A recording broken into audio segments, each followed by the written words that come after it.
So today I want to do something that most channels covering this war are completely failing to do. Everyone is watching the bombs fall. Everyone is watching the ceasefire crumble. Everyone is watching Trump announce a naval blockade of Iranian ports this morning, with US destroyers already moving into position in the Persian Gulf. And they are all asking the same question: who is winning the war? But nobody is asking the real question. And the real question is this: while America and Iran were fighting over bombs and deadlines and ceasefire terms, while J.D. Vance was sitting in Islamabad for 21 hours trying to get a deal, while negotiations collapsed on Sunday with no agreement and Trump immediately threatened a full naval blockade, somebody else made a move, a quiet move, a move that did not fire a single missile, a move that most people will not understand for months or years. And by the time they understand it, the damage will already be done. On April 7th, the United Nations Security Council voted on a resolution to reopen the Strait of Hormuz. 11 countries voted yes. 2 countries said no. China and Russia killed it. And the Western media spent 3 days telling you the same story. China sided with Iran. China protected a rogue regime. China made a strategic blunder by blocking the rescue of its own oil supply. That is not the story. The real story is what China actually accomplished with that single veto. And once you understand it, once you see the structure underneath it, you will not be able to look at this war the same way again. Let me give you the framework I use to analyze situations like this. I look at 3 things. First, what does each player say they want versus what they actually want? Second, what are the structural constraints, the things that geography and economics make inevitable regardless of what any leader decides? Third, where does time work as a weapon and who is it pointed at?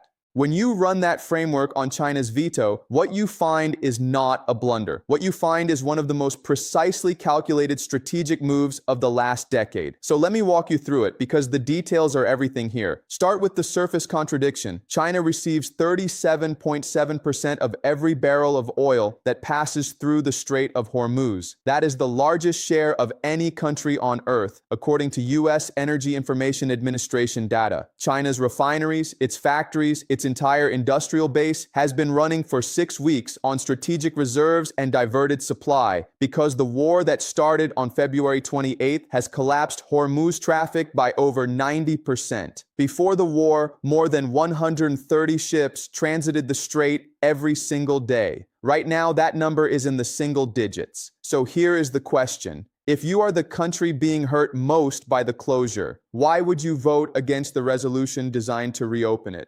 Why would you block your own rescue? The answer to that question is the entire story. What the resolution said it wanted was to coordinate defensive efforts to restore freedom of navigation. That is the diplomatic language. But what the resolution actually would have established had it passed is this: it would have given the United States and its allies the legal framework of the United Nations Security Council to project military force in and around the Strait of Hormuz. It would have stamped American military operations in the world's most critical energy waterway with the legitimacy of international law. And if that resolution passed, and America used it to reopen the strait by force, the strategic message delivered to the entire world would have been unmistakable. America still controls who gets energy and who does not. America's military guarantee still works. The petrodollar system, the 50-year arrangement that gives America its financial empire, is still intact. That is what China was actually voting against, not the resolution. The outcome the resolution would have cemented. Let me explain why this matters so much, because most people, even people who follow geopolitics carefully, do not fully understand what is actually at stake in the financial dimension of this war.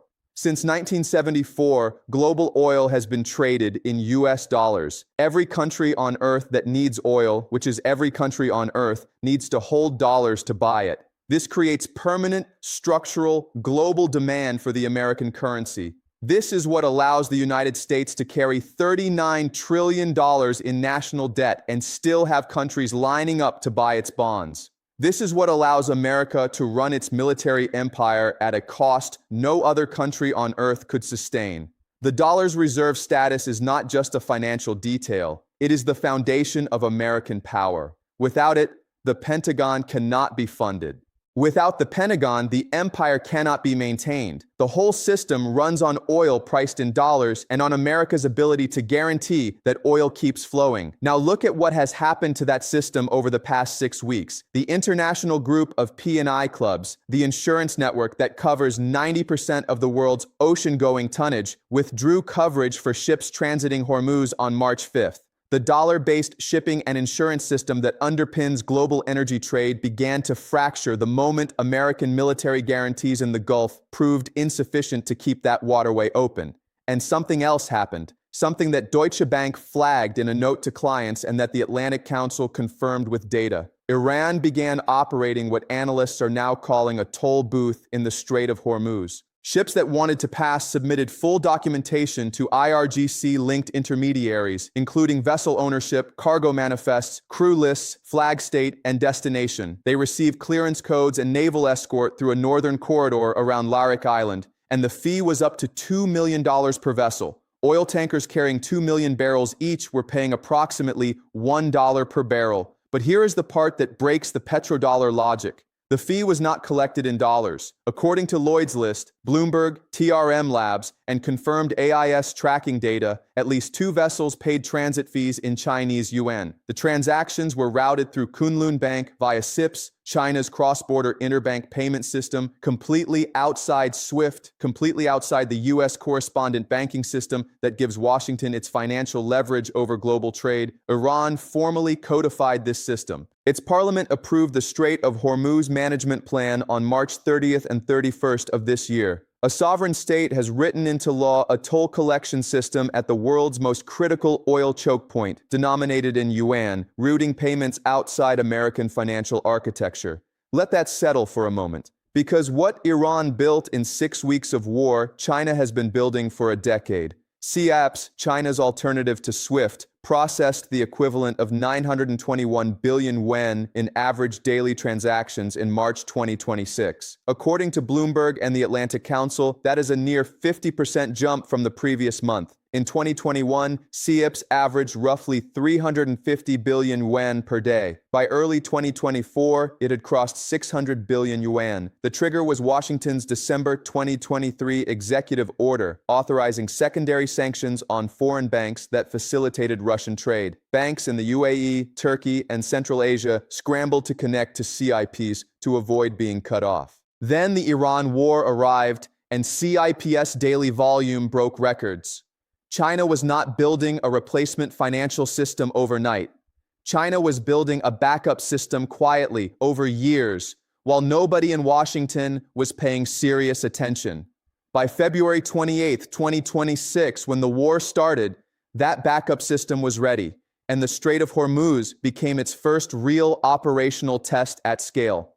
Now let me tell you the player mapping here, because the stated goals and the actual goals are completely different for every actor in this situation. What does America say it wants? It says it wants to reopen the strait, restore freedom of navigation, and prevent Iran from developing nuclear weapons. What does America actually want? It wants to restore the petrodollar system's credibility. The entire American financial empire depends on the guarantee that dollar-denominated oil can flow freely anywhere on Earth. If Iran can control the world's most critical oil choke point and price access in yuan with impunity, the foundational premise of the petrodollar is broken. That is the existential threat America is fighting. What does China say it wants? China says it wants peace, stability, humanitarian relief, and a negotiated end to the conflict.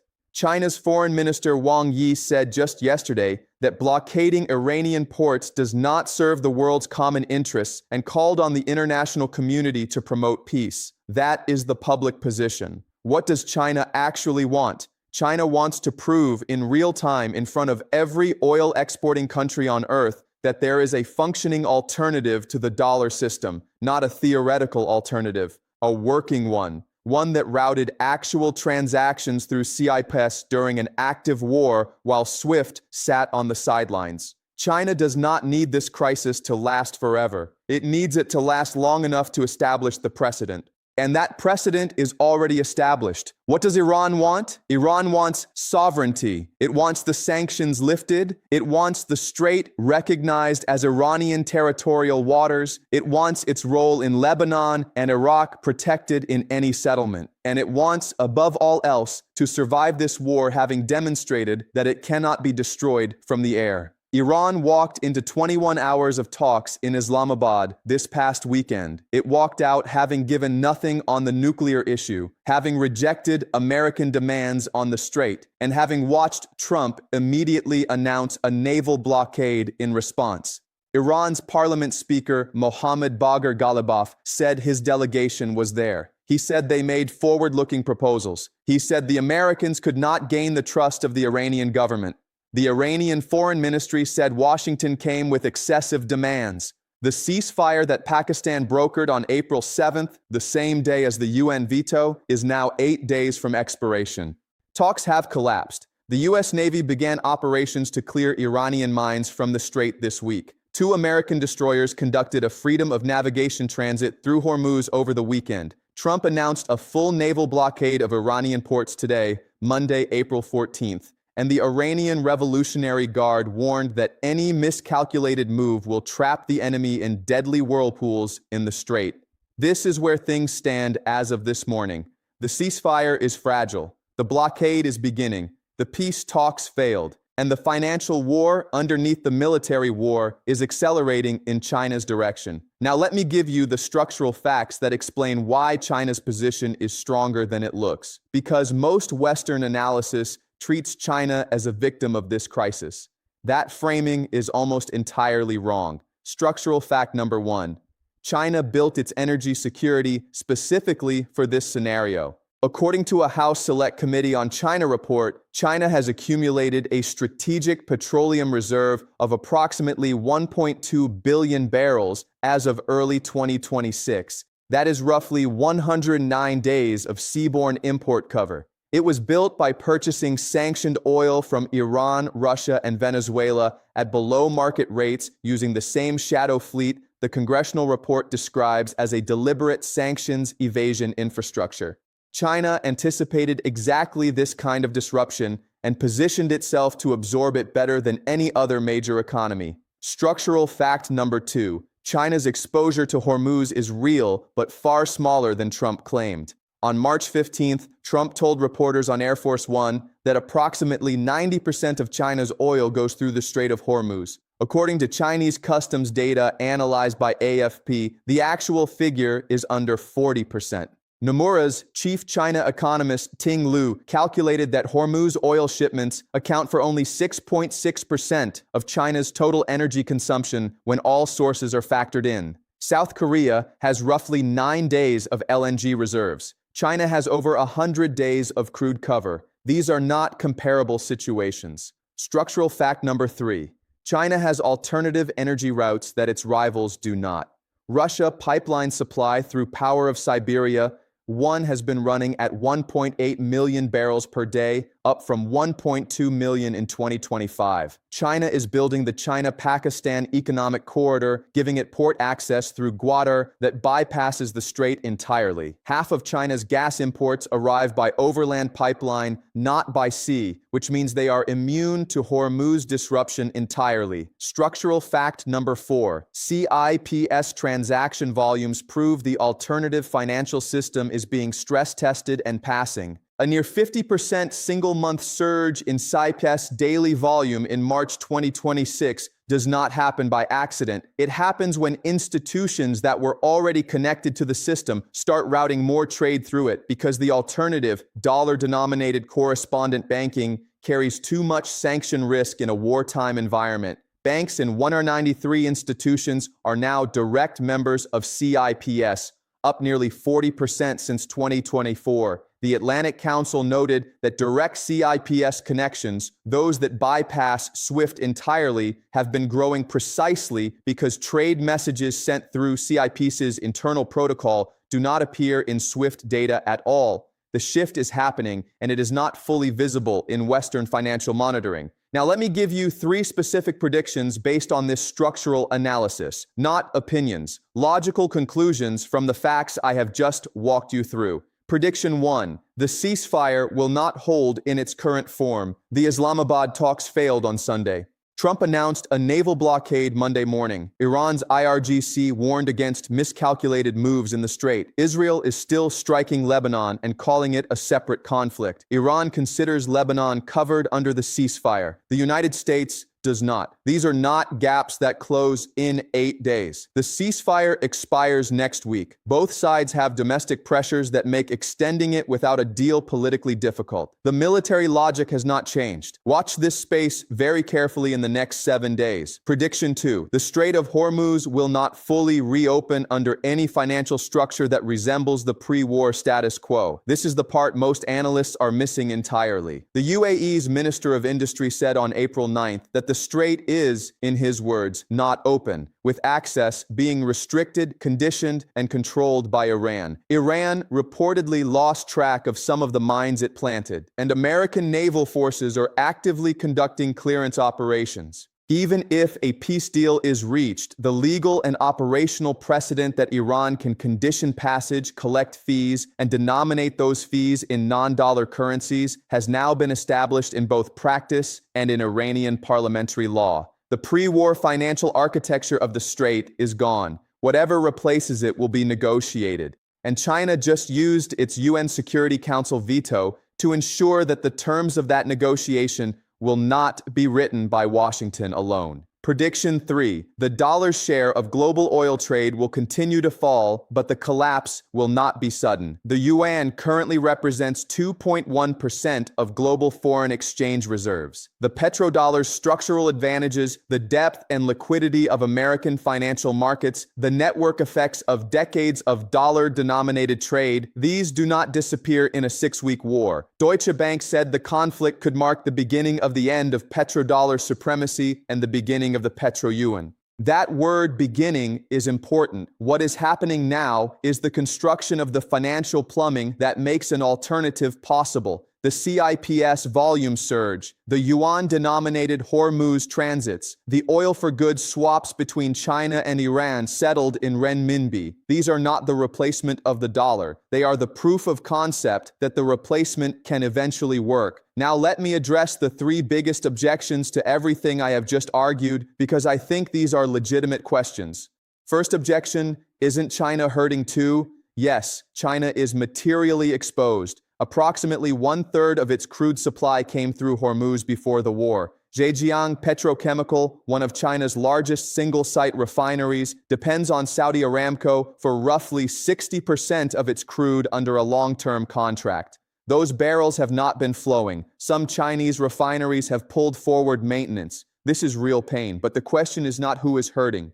The question is who runs out of capacity to absorb the pain first. China has 100 days of reserves. America has a $39 trillion debt problem and a stock market that has been pricing in energy stability. These are not symmetric situations. Second objection, isn't the Petroyuan still too small to matter? Today, yes. The yuan's share of global reserves is 2.1%. CIPS handles a fraction of what SWIFT and CHIPS process. But the relevant metric is not where the yuan is now. The relevant metric is the trajectory. CPS daily volumes tripled between 2021 and March 2026. The number of direct CPS member institutions grew 40% in 2 years. Saudi Arabia joined the M-Bridge CBDC project led by China before this war even started. The logic that Chinese analyst Fang Kaiyuan articulated is straightforward. China now absorbs 37.7% of all oil leaving through Hormuz, while the United States receives only 2.5%. The economic gravity points toward yuan. The currency arrangement currently points toward dollars. Those 2 facts are in growing tension, and wars resolve tensions. Third objection, didn't the U.S. Navy just transit the strait successfully this week? Yes. 2 American destroyers conducted a freedom of navigation transit this past weekend and tankers followed. That is a real operational development. The U.S. Navy is conducting mine clearance operations. The military contest for the strait is ongoing and unresolved. But the financial contest is on a different timeline. Military transit does not restore dollar-denominated oil trade if the insurance system has withdrawn and if yuan payment alternatives are now operational and legally codified. These are parallel contests, and conflating them is the primary mistake most Western analysis is making right now. So let me give you the complete picture. What China did on April 7th was not a vote in defense of Iran. It was a vote in defense of a future in which the world's most important waterway does not operate under American financial and military rules. China did this without firing a single shot, without spending a single dollar on weapons, without risking a single soldier. By casting one veto in New York, China denied America the legal legitimacy to settle this crisis on American terms, bought time for a new payment system to establish its operational credibility, and positioned itself as the actor with the most coherent long-term strategy in a war where every other party is managing immediate crises. The history books will record the military dimension of this war, the missiles and the drones and the ceasefire and the failed talks in Islamabad. But the financial dimension, the shift in how oil is priced and settled and routed at the world's most critical choke point that may end up being the thing that historians point to when they describe where the American century began to close. I am not telling you this is finished. It is not. I might be wrong about the timeline. The dollar has survived every prediction of its demise for 50 years, and it has structural advantages that cannot be wished away. The peace talks could resume, the ceasefire could hold, a deal could be struck that restores the strait to something approaching its pre-war financial architecture. But I want you to think about this framework, not to accept it, to test it. Because the most important question is not who is winning the war in the Persian Gulf right now. The most important question is who is building the world that comes after it. And right now, that question has a very specific answer. This is not prophecy. This is structural analysis. Question it, push back, and follow the logic wherever it leads.